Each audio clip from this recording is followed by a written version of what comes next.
Ya, karena itu juga jaminannya Mansur, dia atas nama Mansur kan. Oh gitu. Jatuhnya nggak kenal Mansur. Iya. Makanya kita percaya aja. Kalau bukan atas nama Mansur mah mungkin kita mikir-mikir. Ya, apalagi di situ dekat ituan dia apa? Dekat apa pesantren dia kan. Oke. Masih itu. Iya. Ya kan. Jadi aset-asetnya si Arab itu yang totalnya hampir 8 miliar lebih dipegang sama Kampak Mas. Oke. Setelah itu antara Kampak Mas dengan Yusuf Mansur ada pertemuan. Disitulah surat-surat yang di 8 miliar itu yang punya Haji Amanah ditarik ambil sama Mansur dengan alasan dia mau nge-backup semua gitu loh. Iya. Sempat dia kan waktu itu ada pertemuan, kata dia dalam 1 tahun dia akan berani menyicil entah 100 juta per bulan, entah 200 juta. Pokoknya dia berjanji, entah di atas tinta atau enggak, karena saya nggak ikut pertemuan itu.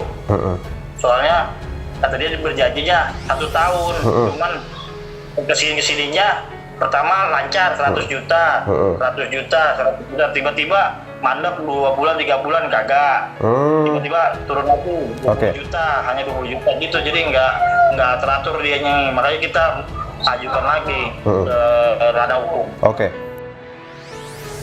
Kalau pribadi saya sih, saya harap ya setidaknya ya uang bank customer bisa dikembalikan, ya tidak kurang tidak lebih, karena banyak yang berharap untuk punya rumah dengan cara mencicil, berhutang untuk membeli rumah yang ada di tempat Kiai Mansur itu, akhirnya kandas.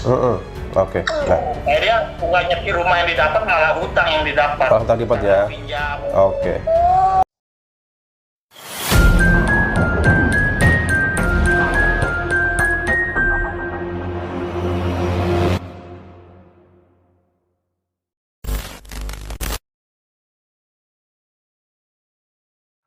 Ya saya minta tolong diantarkan nama teman saya tuh, diajukanlah ke sana ke tempat Pak Haji Arab itu. Setelah itu kita survei tempat. Setelah survei tempat itu masalah itu DP, dia minta DP. Kalau kurang lebih pokoknya kalau kita bangunan kan yang ukuran 36 2 lantai, mintanya jadi DP-nya harus besar katanya gitu. Oh begitu. Nah, saya sampai kena 170 juta itu karena saya minta fondasinya pakai dak. Saya dia mengiyakan.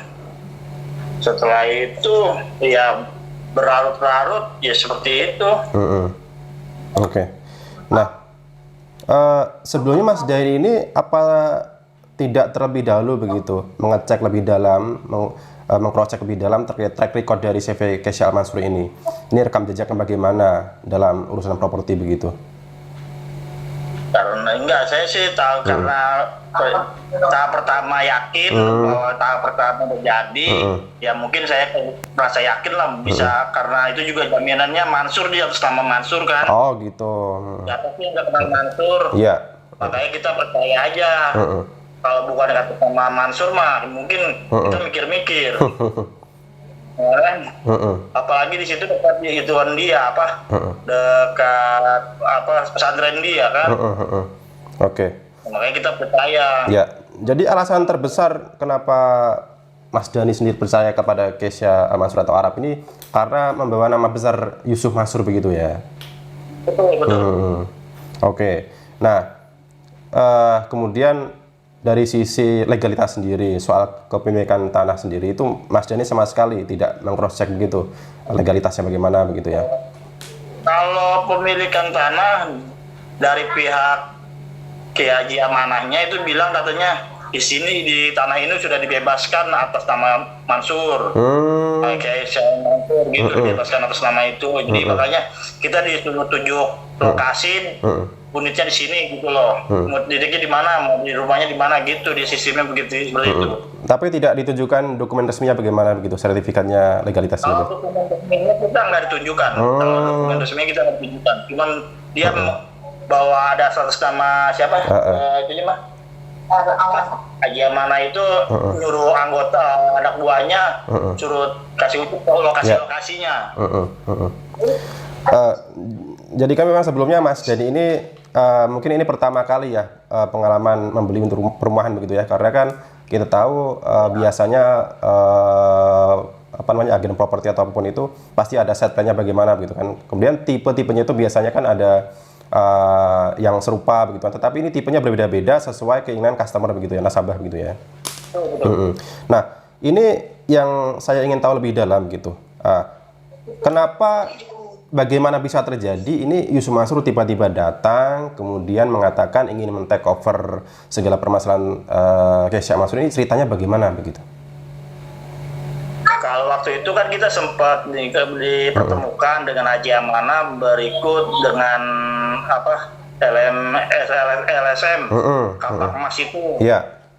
Ya kan. Jadi aset-asetnya si Arab itu yang totalnya hampir 8 miliar lebih dipegang sama Kampak Emas. Oke. Setelah itu antara Kampak Emas dengan Yusuf Mansur ada pertemuan. Disitulah surat-surat yang di 8 miliar itu yang punya Haji Amana ditarik ambil sama Mansur dengan alasan dia mau nge-backup semua gitu loh. Iya. Nah, ya, jadi sebelumnya ini para nasabah, teman-teman nasabah ini ingin melakukan perlawanan secara hukum begitu mungkin ya, dengan meminta bantuan LSM begitu ya.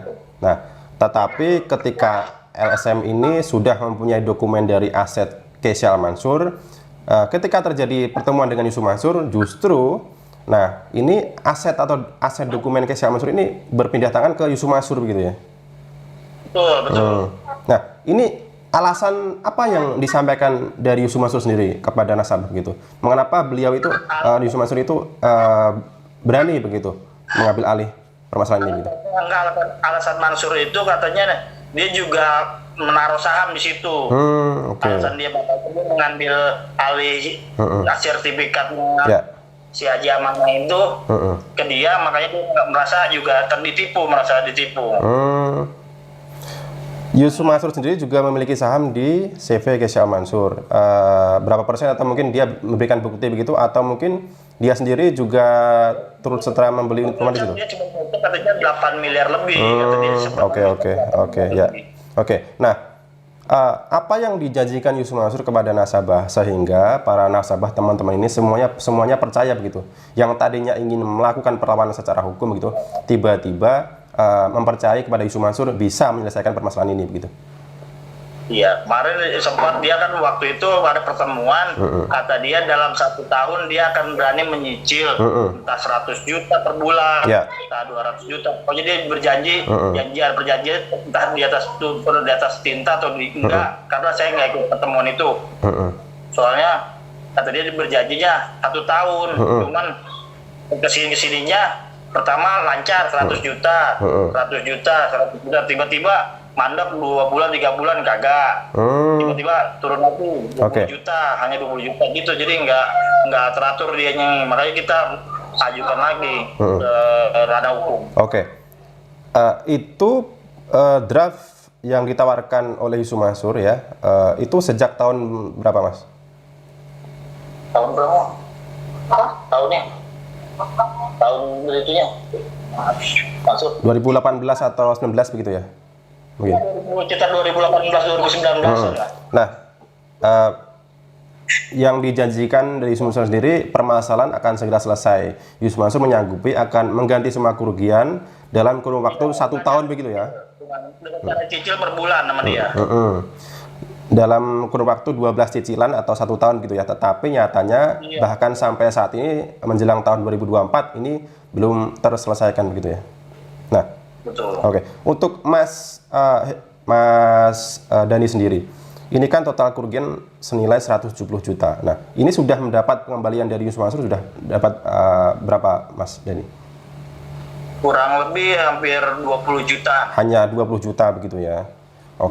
Nah, ketika janji yang ditawarkan ini sudah jatuh tempo lewat 1 tahun. Nah, ini apakah tidak ada usaha dari nasabah begitu untuk menagih secara langsung kepada Yusuf Mansur begitu. Nah, ini usaha apa yang sudah dilakukan begitu? Udah sih, kita udah sampai ke Yusuf Mansur, cuma kata dia itu lagi ikhtiar, Pak, tolong dibantu doanya, seperti itu terus jawabannya. Ya, oke. Nah, di tahun-tahun 2019 kan, Yusuf Mansur sendiri kan, ya mungkin Mas Dani tahu sendiri mungkin ya, di TV kan menggembar-gemborkan mempunyai banyak saham gitu ya, bahkan bisa membeli saham MNC sekitar 80 miliar itu di tahun 2019 kalau tidak salah. Nah, ini apakah tidak ada kecurigaan ataupun ironi begitu kepada Yusuf Mansur sendiri? Mengapa terkesan sulit sekali untuk menyelesaikan permasalahannya atau menunaikan janjinya begitu? Kalau saya sih kan itu ada kan kita di situ ada perkumpulan, di situ ada ketuanya, jadi yang mengurus mereka orang, ya kita hanya menunggu. Dan jadi dia bilang disuruh itu sabar terus. Akhirnya kan kita ada perlawanan kemarin, sempat ke pengacara juga kan, Pak Jimmy itu akhirnya mental juga. Oh, jadi sebelum ada Pak Zeni ini sudah ada upaya melalui pengacara ya sebelumnya ya, secara hukum gitu ya. Oke. Nah, Mas Dani, yang ingin saya tanyakan kembali, ini kan dari teman-teman semua ini sudah melakukan upaya jalur pidana begitu ya, yang dimana ini diwakili oleh kuasa hukum Pak Zeni Mustafa. Nah, ini harapannya ke depannya dari pribadi Mas Dani sendiri bagaimana? Kalau pribadi saya sih, saya harap ya setidaknya ya uang bank customer bisa dikembalikan, ya tidak kurang tidak lebih, karena banyak yang berharap untuk punya rumah dengan cara mencicil, mengutang untuk membeli rumah yang ada di tempat Kiai Mansur itu, akhirnya kandas. Oke. Nah, akhirnya bukannya rumah yang didapat, malah hutang yang didapat. Hutang didapat ya. Pinjam. Oke. Mas Heri, uang 170 juta itu tentunya itu bukan jumlah yang sedikit ya. Bagi saya pribadi itu nominal yang sangat besar. Nah, ini Mas Heri sendiri mendapatkan uang sebesar itu hasil kerja keras dari kapan dan bekerja berprofesi sebagai apa begitu? Saya bekerja sebagai petugas keamanan perumahan.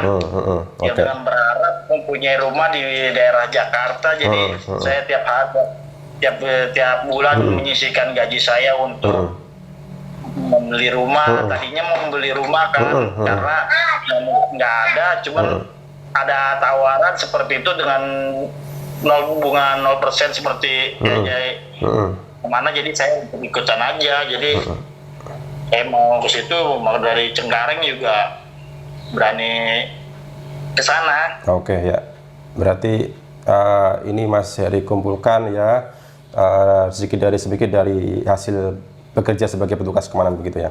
Nah, Mas Dani sendiri apakah tidak mengetahui begitu di berbagai media yang memberitakan bahwasannya ini permasalahan terkait dengan bisnis Yusuf Mansur itu banyak yang bermasalah, merugikan banyak korban. Ini apakah Mas Dani sendiri tidak tahu? Misalkan ya seperti Paytrend sendiri itu banyak mitranya yang bangkrut, kemudian karyawannya sendiri itu sampai sekarang tidak tergaji, itu bahkan 3 tahun sampai sekarang masih hidup Pak Zeni Mustafa. Kemudian batu bara, tabung tanah. Ini Mas Dani sendiri apakah tidak membuka medsos apa bagaimana begitu? Tidak mengetahui permasalahan tersebut begitu? Kalau masalah yang lain, kalau Paytrend saya mengerti, cuman kalau masalah yang lain saya kurang mengerti. Jadi